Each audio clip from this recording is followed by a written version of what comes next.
Welcome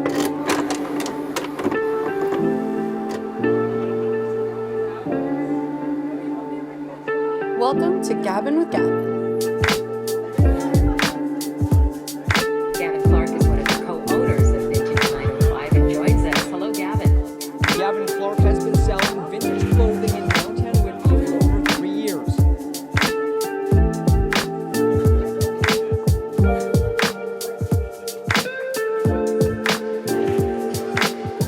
Hey, what's going on, everybody? Welcome to, this is a very, very special episode of the Gabbin with Gavin podcast, episode number 14. I'm joined today by a super special guest. He, along with his wife, Joanne McLeod, they created and starred in the iconic Canadian television program, BodyBreak. It's an honor to be joined today by Mr. Hal Johnson. Hal, thank you very much. Well, my pleasure. Thanks for having me, Gavin. Oh, you're very welcome. It's truly a pleasure. I can't tell you how many people I told that you'd be joining me today, and all their reactions were just incredible.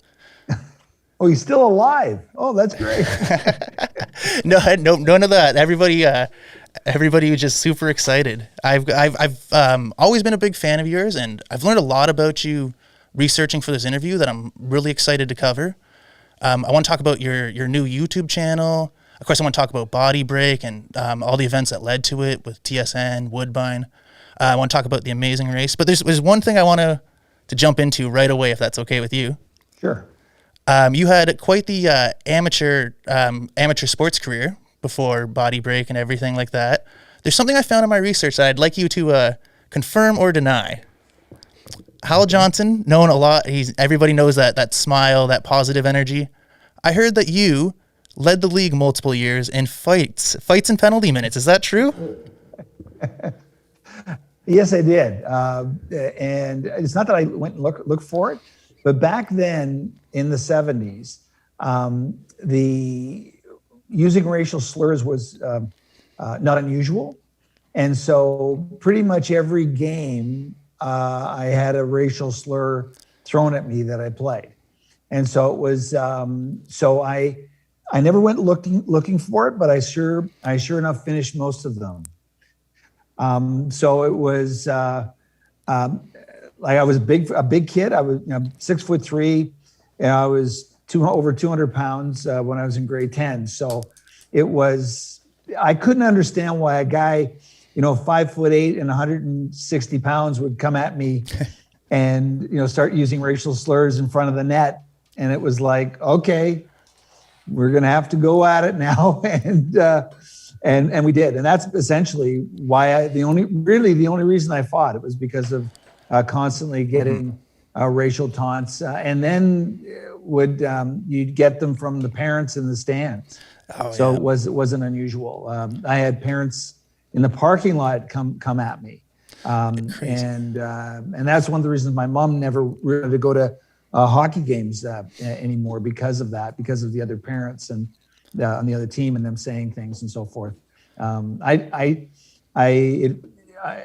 funny. I say it didn't bother me, but I just took it into my own hands and beat the other guy up. That was pretty much what I did. Well, yeah, that was what I was researching. I found that was the nicest guy in Canada. Hal Johnson was a hockey enforcer. I had to check in on that. Reluctant. Reluctant. Yes. It's interesting because I know sort of your background. You moved to Canada very early, and that was because your parents wanted to get away from the racism in the States. I think that's crazy. You came here and still had to face all that head on like that. Well, comparatively, it's in Canada. It's call it the minor leagues compared to the United States. I mean, we're 10 times smaller than the U.S., and I would say 10 times less of that happens here comparatively to the U.S.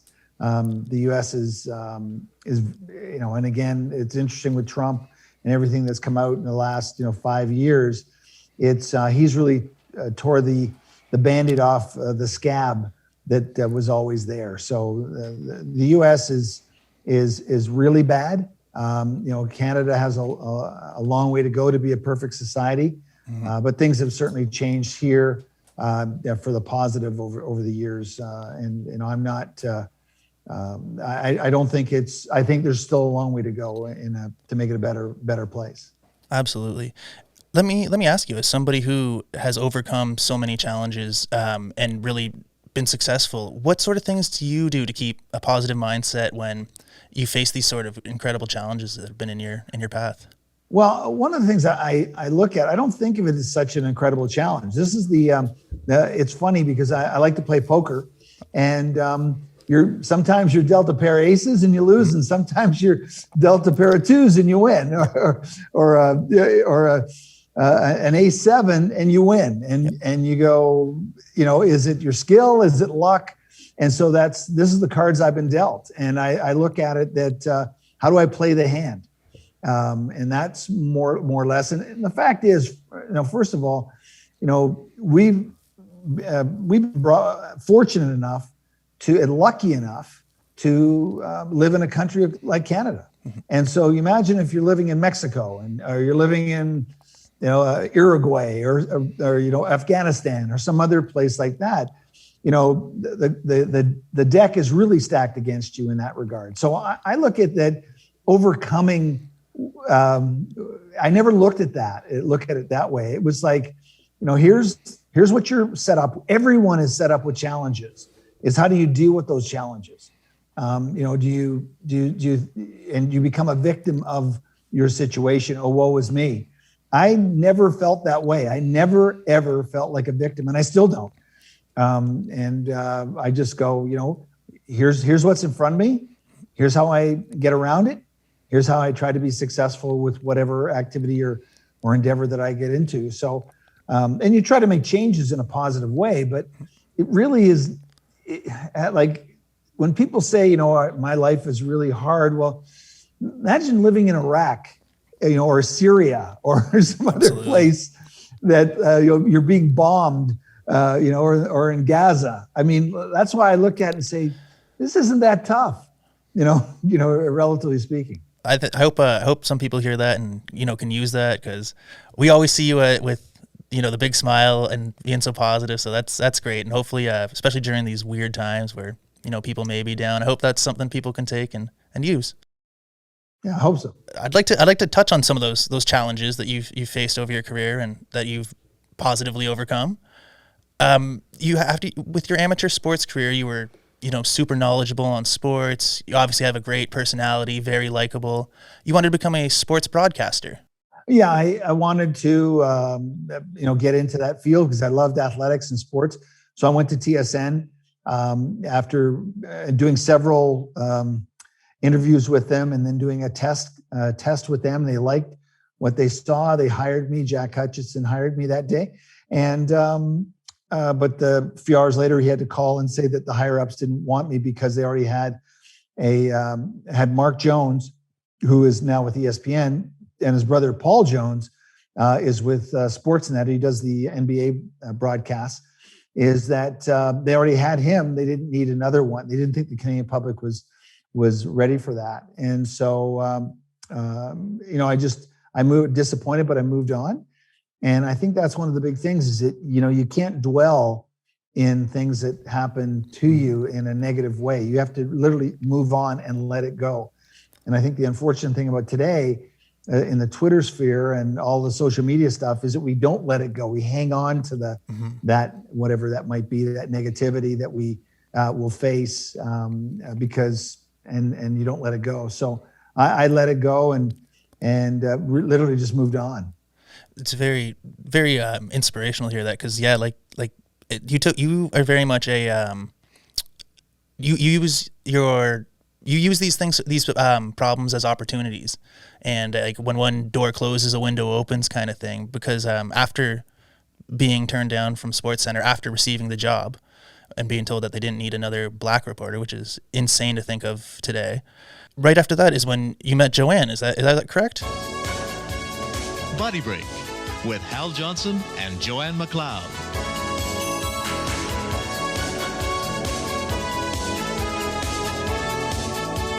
Yeah, I met Joanne, and then we had she had a love of athletics and sports and ran track for Canada. And we kicked around some ideas. This was in May of '88 of doing something together. What could we do? And she had a little tiny bit of TV background.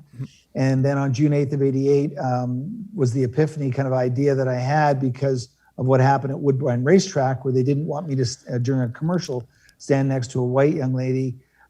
They switched our positions, so I was standing next to the white gentleman. And so I asked about why did they switch positions, and they were very frank. They told me why that the client didn't want that. And so I remember that day going home, and I had to take a plane that afternoon. My flight was on Ward Air, which probably no one will remember, going to San Diego. And I had this ticket to go there. And I got home at 4:00 in the afternoon. My flight was at 8. Joanne had actually picked me up, would come to my apartment. And I told her about my idea. And she was going to take me to the airport that night. And I said, what do you think? She goes, I think it's a great idea. And I said, okay, let's. And that was the formation of the idea of BodyBreak, to show that we can all live, work, and play together. And so literally we sat there for 2 hours debating whether I should get on the plane or not. And I said to her, if I get on this plane, I think this idea will just go. So I gave up the ticket, didn't go. And literally for the next, probably another 20 years, we didn't stop working at trying to get a BodyBreak not only up off the ground. Within 6 months, or pardon me, within 6 weeks, we put a pilot episode together, our very first one, and then we took it around. I took it around to 42 different companies and was turned down by them all. And then I went to TSN again, and they loved it, but because I was black, they said if they put a white person in my spot, they would put it on the air. Once again, they would never say that today. No. They might think it, but they never say it. And so I was grateful that they told me why they weren't going to put it on the air, because now I could fix it. Because then I thought, well, who would think that me being black is a good thing? And just at the time, Sheila Copps was the heritage minister, and they were doing a big push for equality and so forth. And so I thought about the government, and I thought, who does the fitness and health for the government? And and Joanne told me, she goes, participation. I said, oh yeah, those guys. The 65-year-old Swede is healthier than a 20-year-old Canadian. Those guys. So I called them up, and within a very short period of time, we had a contract with them, and we went out and did 6 pilot episodes, and that turned into 65 episodes that we did over the course of 3 years with them. And then from that time on, we have done it all on our own. So we were only Amazing. with participation for the first 65 episodes, and we've done well over 300, Amazing. as well as videos and other things. So we went on to formulate. Every time you find a roadblock, we grew too big with participation. We became too well known. So we started competing with participation for sponsors, because sponsors wanted us to be on the back of their cereal box or whatever it might be. And that's how participation got money. So they no longer they didn't renew our contract. So then I thought, well, okay, I got to go out, do it again. I got to find how can I get this sponsored? How can I generate a business out of this? So and I think, with small businesses today, you look at the ones that have pivoted and thrived during COVID, and other ones that have had a really hard time. So you look at when you have adversity, you look at them as opportunities. And we do a lot of speaking engagements across the country.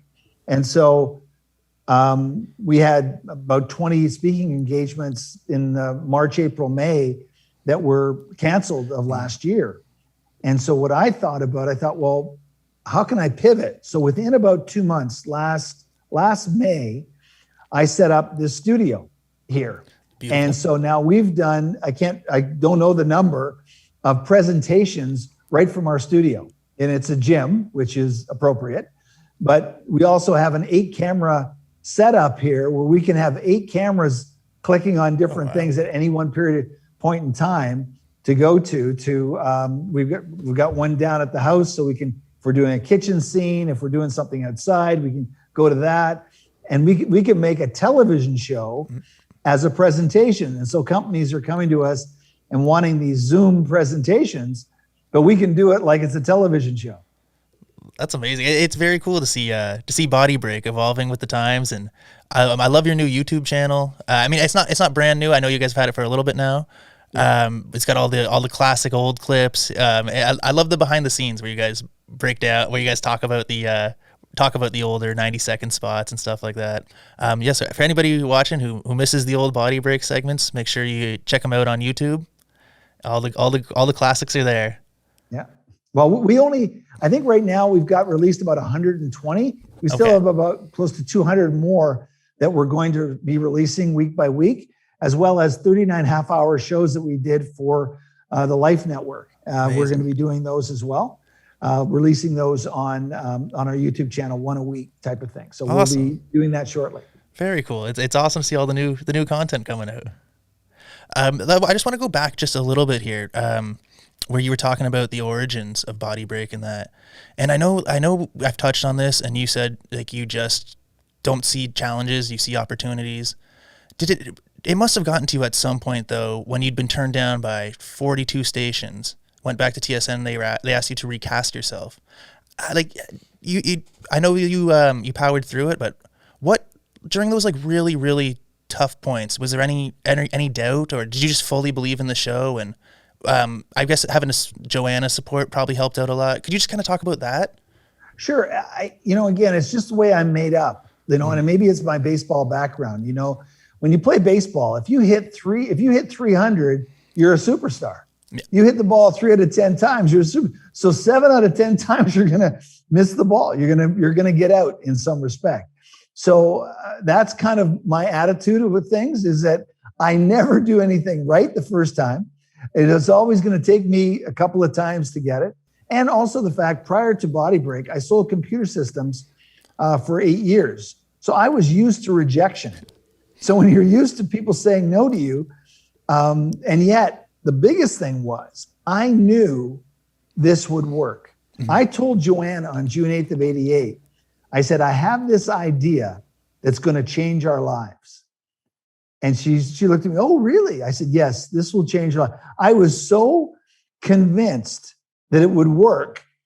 It's just, I had total, call it blind faith, that this was going to work. Like there was just, it's just, you just got to keep trying. And that's why when I look at it, relatively speaking, in a very short period of time, it happened. But it was like, I would come back from a meeting, because Joanne didn't like going to the sales meetings or the trying to pitch the ideas and so forth. I'd come back from the meeting and I'd be, oh, you wouldn't believe what happened in the meeting. She goes, oh, are they gonna sponsor it? I said, no. And she goes, well, why? Like, what's so good? And she goes, they had never seen anything like it before. And she goes, oh, that's nice. I took that you never saw that anything like this, that I've discovered gold.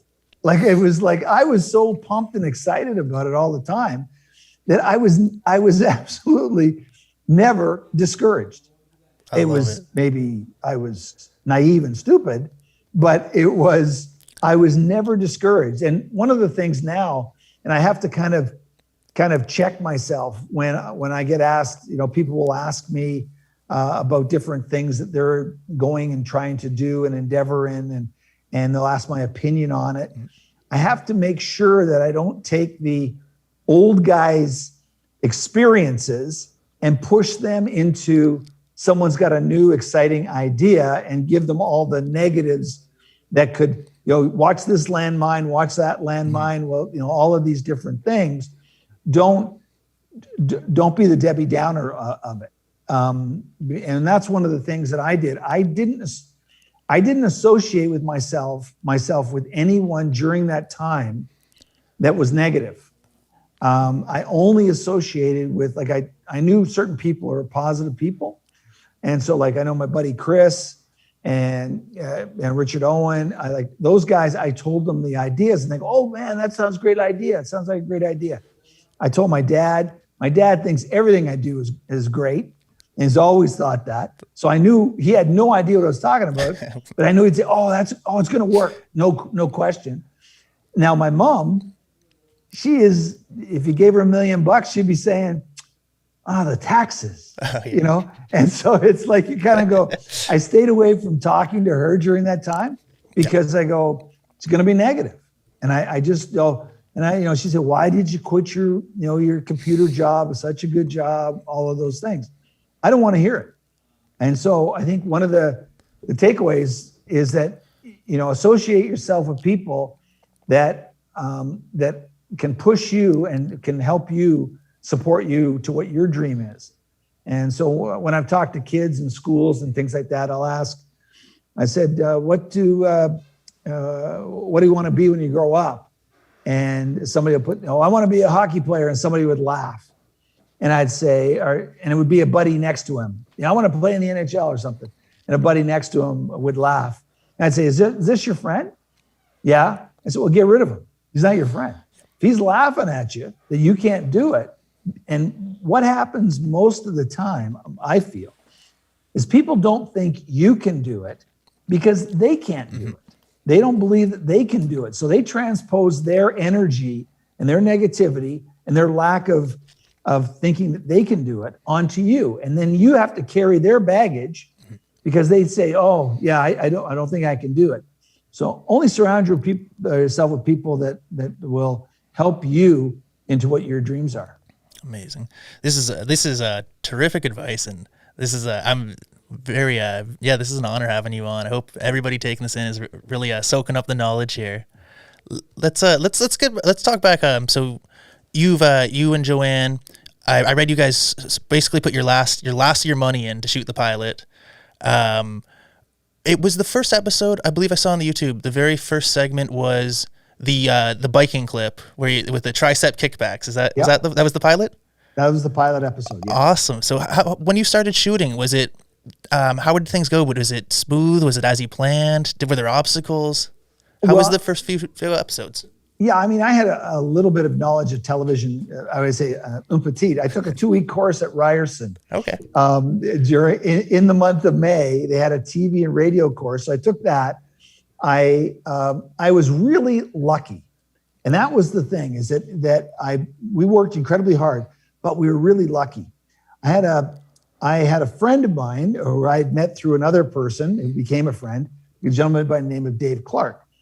And Dave, I asked him if he would shoot this pilot for me, and he said, "Well, yeah, I could do that." And he's kind of a semi-amateur shooter, and he does editing, but mainly he writes music. He actually wrote the BodyBreak theme song.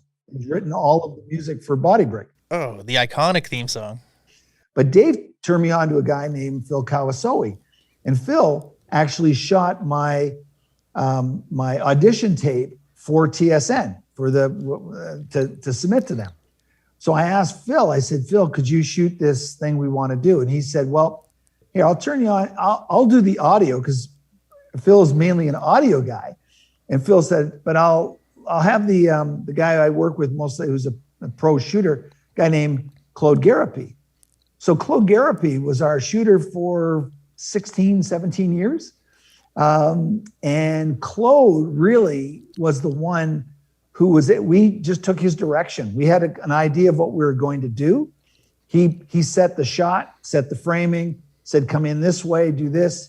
He actually was magnificent. And we worked collaboratively with Claude and Phil and everyone on our set. We don't have all the ideas. And so we were able to put the formula together, a BodyBreak. And the formula is pretty simple, is that we go out and do an activity, whether it's gardening or golfing or whatever it is. And when you do this activity, you run into a problem. So here's your problem. Here's how to fix the problem. And then we're back to doing the activity again.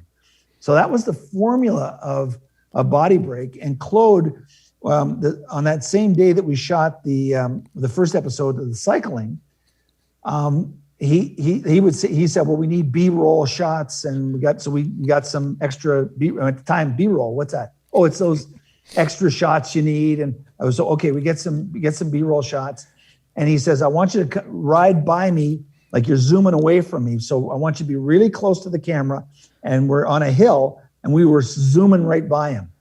Little did Claude know that Joanne had exploded her contacts in the microwave to clean them the night before. And she only had one contact. She couldn't really see very well as she's going past Claude. So she didn't tell me that till the next day. And that same day we shot another episode. It was our golf episode. And it was interesting enough, when you talk about luck, is that that particular episode is why Participation bought our show, because I was trying to be cool and I hit a nice shot into the green and turn around, grab my clubs, and my clubs fall over as I go. And Claude yells out, keep going, keep going. So I go pick my clubs up, put it in, walk away, kind of like, oh, that's not going to work. Claude said, that's what you'll use. And he was absolutely right. And that's why Participation signed us, because they liked the comedy at the end, that we didn't take ourselves too seriously. And I wasn't even thinking about that when we were doing the show. So if it wasn't for Claude and then that's just one instance of the thousands of things that he added to the soup. He put in so many great ideas. We would write the scripts, we would set up the blocking, we'd figure out what the health message was and all of the things that we wanted to accomplish. But Claude was the maestro, helping us behind the scenes, to the point that I took over doing a lot of the directing in years 5, 6, 7, 8, and helped again with Claude. Like, what do you think of this shot? I'm going to set it up this way, so on and so forth. So, so when you think about it, it's who you come in contact with. These people are still very, very good friends of ours today. Both Dave, who wrote the music, Phil Kawasoe, and Claude are really, really good friends of ours, and got lucky to meet these great, great people who are very talented. That's amazing. It sounds like there's just a very special team behind it. The fact that you guys, a lot of you are still friends, like you say, it's very cool. So much with like that great team. I mean, like everybody remembers the music, like your outfits, like the shots, and like you were saying, like the banter and the jokes with you and Joanne. Like it was so memorable. And I mean, the spots were 90 seconds, 60 seconds. Did you intentionally do things like that would try to grab people's attention, or did things kind of fall into place and you would keep adding them? Or yeah, what it really came down is that when we got Participation, told us that they liked that we didn't take ourselves too seriously. Originally they liked it. And so then we tried to put a twist into a lot of the episodes of me pulling some kind of prank on Joanne, or like we did one in San Diego where we're doing a gardening scene, because we shot a lot of the episodes in San Diego. A lot of the summer episodes were shot in February and March to come out in early May. So you can't shoot them anywhere in Canada to look like summer. Nope. So we went and shot in San Diego. And so I said to Claude, I said, Claude, you give me the sign when we got a first one in the can. Great. Let's do a second take. And we never did one take. We always did 3, 4, 10. But you tell me when we got a couple of really good ones. Focus is good. Everything's good. You give me the sign, and then you say, you know what, just give me one more. And so on the last one, I've got a hose in my hand, and I spray the flowers. So then until next time, keep fit and have fun. And I spray Joanne right in the face. And I knew that had to be the last thing, because her hair would just fall.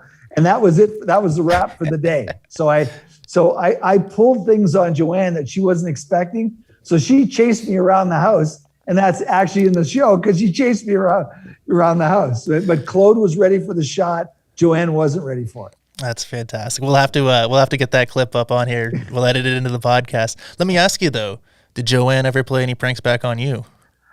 She didn't. I'm always the kind of looking for things to do. But what happened with me is that things that naturally, like we were doing a cross-country skiing one, and I just fell. I looked like an elk that didn't know how to ski, and I was like, my legs and arms are flailing all over the place. as we're going down this path in Lake Louise, and we use that in the show. So when I'm curling, I would curl and I'd fall over like boop every time I'd release the rock. So we used kind of outtakes of our, let's say, lack of perfection in what we did on that. But I was the one that would pull little pranks on Joanne and during our particular episodes. That's so fun to hear. Those are great stories. Thank you for sharing those. Let me ask you, you played baseball for Team Canada. Joanne ran hurdles for she a great athlete as well. Did things get competitive when you guys were filming? You know, when you had to do maybe some B-roll and you were throwing the curling rocks. Did you ever get competitive on set? Not on set, because we're competitive all the time with each other, kind of thing. And I remember just it was last year we were out for a bike ride in Aurelia. We were going down the path with another couple, and we're riding, and Joanne was ahead, and she was on her way back. She went out 20K, and I was riding with another guy, and so she was ahead of a couple of kilometers ahead of me, and so she's riding back the other way. And I said, "How far did you go?" She said, "Oh, I went to 20K." I said, "Oh, okay, great." And I'm riding. Well, obviously, I went 21K, and so I did 42, and she only did 40. So we have on our Strava and our Apple Watches and things, like we keep track of it, and so I tried to, I beat her. So yeah, we have that. So slightly competitive. It is slightly competitive. A touch. Yeah. That's so funny. That's awesome. We talked just a little bit before you came on the air here. I kind of let you know, I have a vintage clothing store. We sell lots of like 80s, 90s, throwback gear like that. And I just got to say, like, you are a style icon watching some of these shows. The matching tracksuits. My favorite one, there was you did a video on how to diffuse anger during like road rage, stuff like that. You have a turtleneck underneath a Coogee sweater. And it might be the best outfit I've ever seen. Were you always a big fashion guy, or is that just like, was that something you consciously looked into? I would say, and Joanne would have a hilarious laugh, I am not a fashion guy at all. Okay. Basically, if I'm, it's whatever's the easiest thing to throw on. And I used to, again, when I sold computer systems, I had all of these Harry Rosen suits. I had, 10, 12 suits in there, and I had all shirts and, 100 ties and mix and match everything. And I was, because I was selling, that was the uniform I had to wear. When I got out of that, I think I've worn a suit twice in 30 years. And so to me, a pair of shorts and a sweatsuit or a t-shirt or what, that's all I went. So I'm like, and that's sometimes I go, do you want to go out? Got to get dressed up. No, I don't want to go out. Let's just stay home. So. It's funny because like being in vintage clothing, everything that's old becomes new again. And I can tell you, like, your style now is exactly how people come into this. People could give us a picture of Hal Johnson and say, "This is what I'm looking for." It's very cool to see. Do you have any favorite outfits you can remember from episodes, or? No, I can't. Like, okay. There's certain spots that we've done over the years that you kind of like certain things that you wore, but yeah. And so you see the video, in there, like the particular suit that Joanne's wearing. Yep. Those were matching, and we were given those by Reebok. So we were given all the product from Reebok, and that's that's why we wore it. That's why we had all these tracksuits, and then all the clothing that we gave the kids. Our whole thing was making sure they're colorful, making sure cool. They're happy. That was the thing with our clothes. Mm-hmm. We wanted our clothes to say happy. That's essentially, that's essentially what we wanted to do all the time. So it's really more so from a feeling happy perspective. You can see like the colors that Joanne has. Oh yeah. And those kind of things were, it's happy, it's upbeat, it's positive, Vibrant, yeah. So that was the same, with my stuff as well. Like so they were kind of matching, but those were that was that particular spot. But I think my favorite one would be in terms of clothing would be the tennis clothing that Joanne was wearing in this particular episode. She was in this one we did with persons with disability in a wheelchair, and I liked that Reebok shirt that I had. So those are the things that we would get from the stores and stuff from Reebok at the time. They would have that, and Joanne's suit was quite nice as well. Very cool. Those are some of the things that we kind of memories of different clothing that we had back then. Oh, that's great. Well, I'll have to keep an eye out for that Reebok shirt for you if one comes into the store. We'll let you know for sure. But that's awesome. I know you're busy. I don't want to keep you too much longer. I just got a couple fun questions I'd like to ask you. Or sorry, actually, before I jump into this, I did want to talk about something you just touched on with that video there. When I was researching for this interview, I knew about BodyBreak, of course. I'd seen some of the stuff you've done since then, but I hadn't realized that a video came out nearly a year ago where you talked about how BodyBreak was started to combat racism, and sort of through that video, I found more out. And I'd never noticed watching BodyBreak before, but it is incredibly inclusive, and without being kind of in your face with it. You have persons with disabilities, all sorts of people, just like in the background at a restaurant, just being normal background people, when you definitely didn't see that casted back then. Right. That's one of the things that we did. It's like when you look at this video, like there's a senior person, there's white people, there's what we wanted to do is show that people were not, it's not about your color. It's about you want to order a meal. It's not about your disability. You're just part of the landscape. And so that's what we would do. And you could see that in the videos that we purposely put different races and in there. And there's a gentleman doing sign language to the other gentleman about what to order. Now, what's important is you might not recognize that, or you being an able-bodied hearing person, but a person that has a disability will see themselves.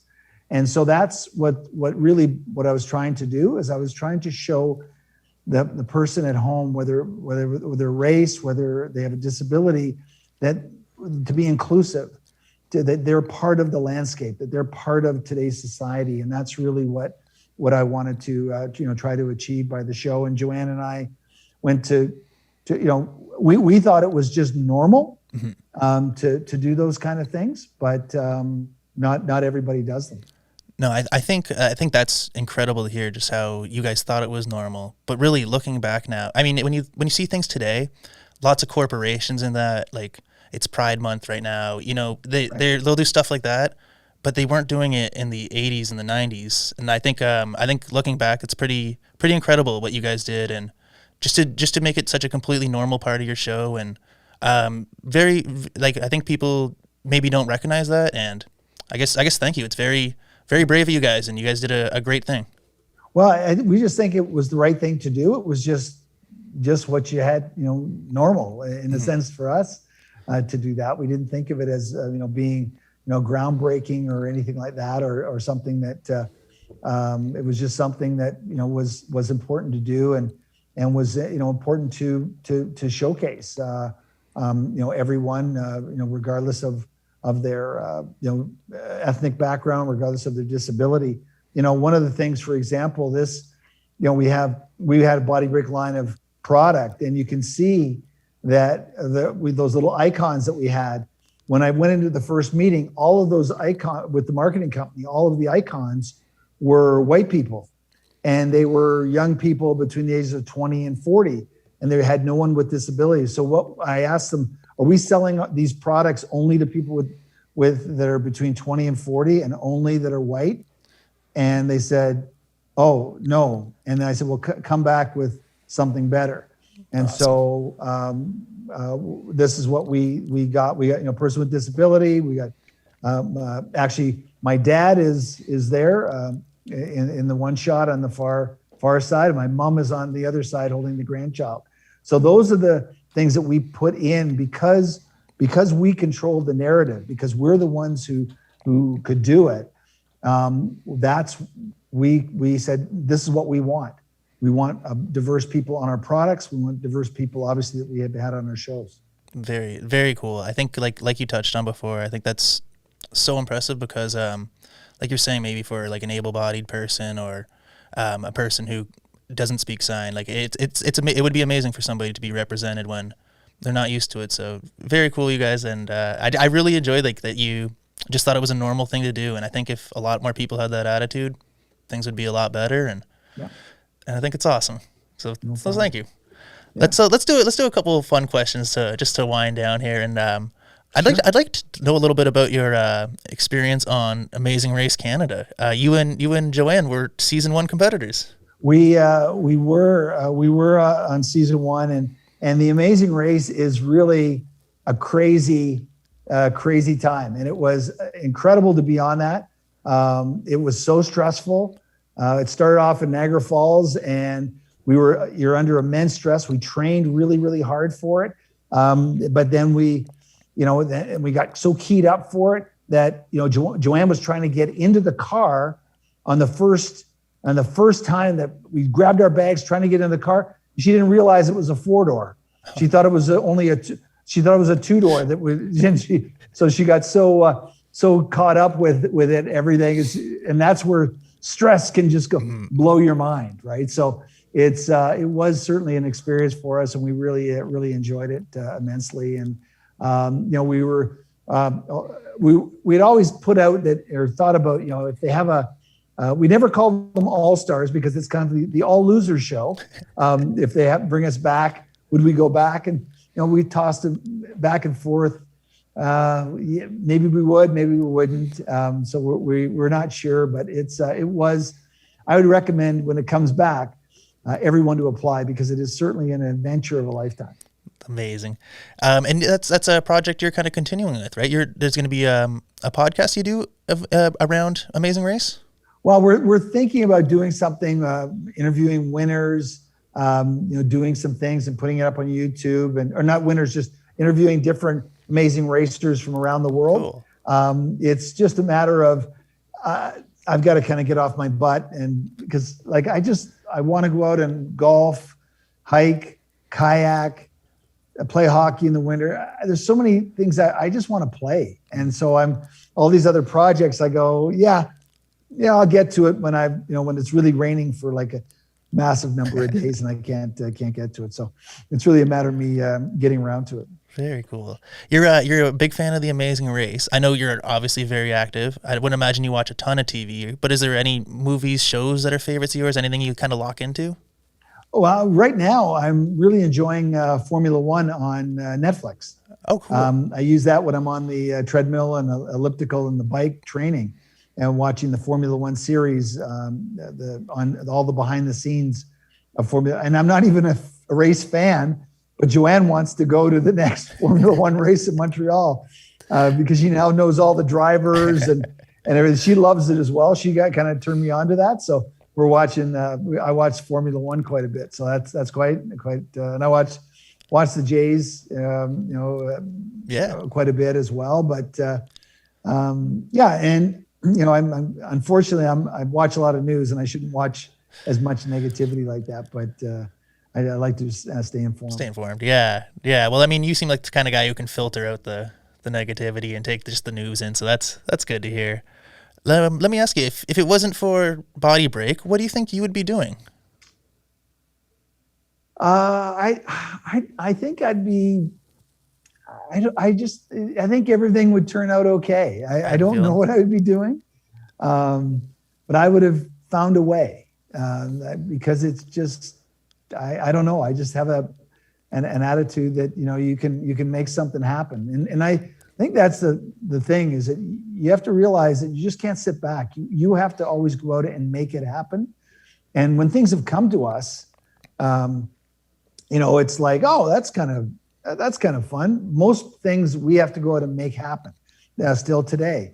I mean, I just had something come to me last month with Connor McDavid we're going to be shooting a commercial with Connor McDavid Very cool. later on in the summer, and a car commercial with him. And so that's kind of fun. It was like, oh, that came to us. And it was, but most things in general, we have to go out and get. So I think you have to have that attitude that you got to go out and get it. It's not going to come to you. Awesome. And one more here. Everybody that I've told about this interview either lost their mind or sang the BodyBreak theme to me.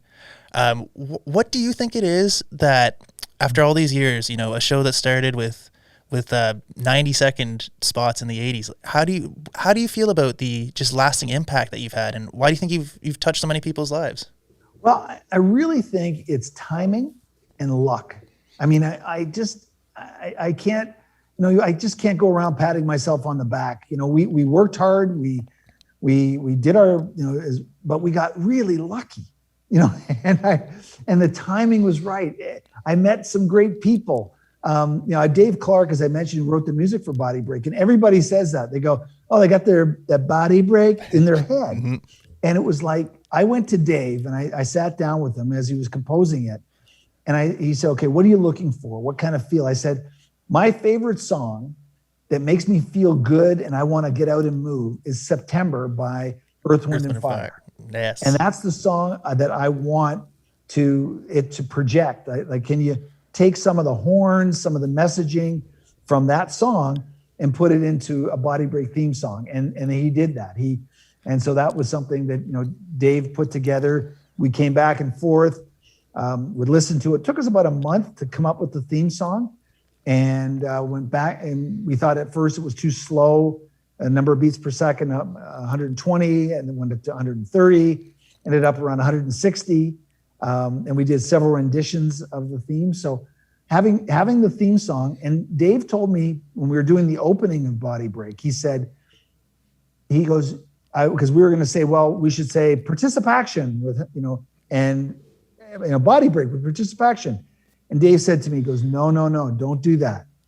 Don't say participation. Say BodyBreak with Hal Johnson and Joanne McLeod. Because people will remember your name when they see you, and when they visually hear that, and when they hear the audible of that. And so Dave was the one who told me to do that. And Dave is the announcer. He's the one that goes BodyBreak with Hal Johnson and Joanne McLeod. So that's Dave's voice that's doing the introduction to that. So, a confluence of great people, a lot of luck, and some hard work mixed in has been 33 years of doing BodyBreak. That is amazing. Well, it certainly worked because, as I said, like everybody I mentioned this interview to lit up right away, talked about like their fond memories of you guys. And I think some of the other stuff that we've learned during this interview has been incredible. And I think that you guys really have done some incredible stuff and have really helped people with their fitness and just overall positivity. I think when you come on the screen, people light up a little bit, and it's stuck with them all these years later. Well, thank you. And I think for us, it's always, a smile breaks down so many barriers. And so one of the things about us from a fashion sense and a facial sense was always wear colorful things and always smile, be happy. And if we can, and I think people remember BodyBreak because we were positive and happy. And they also remember, it's like, if you're 35 now, you might've been a 10-year-old kid watching BodyBreak, and the only thing you had to worry about was your homework. And then you could go out and play. And so you're watching YTV, you saw us pop in, and so when you see BodyBreak, it reminds you of when you were a kid, how you had nothing to worry about. Yep. No mortgage payments, no kids of your own, no car payment. You were just free and happy. And I think that's what BodyBreak does to a lot of the people now. It brings back those days where life was much simpler. That's incredible. I think you're absolutely right about that. Hal, it's been an absolute pleasure getting to talk to you. I can't thank you enough for coming on the podcast today. It's been a ton of fun. No problem. And as we always say, until next time, keep fit and have fun. There it is. Thank you so much. Your YouTube channel. Is there anywhere else that anything else that you'd like people to check out? Our Instagram BodyBreak88. Our Facebook channel is BodyBreak. That's basically go to any of those places. You can catch us there. Putting up new stuff in the summer. It's not as much because I just want to go out and play. Yes. So, but I had a knee replacement 3 months ago. And so my goal is to hike the East Coast Trail in September. And I've been hiking in Algonquin Park and doing all sorts of things. So was it 3 days after surgery, I was walking 6 kilometers at a time. So per day and getting back into it. So I was after the knee replacement, which is pretty major surgery. I had to do it because I had a hockey injury 20 years ago and the arthritis set in. So I'm back, trying to move as much as I can and getting as active as I can. Well, that's great. Well, we'll be looking forward to all the contents coming out, and great luck with the hiking. And thank you again. It really means a lot to have you on today. Pleasure, Gavin. Thank you very much. Thank you very much. Take care. Bye-bye. Bye-bye.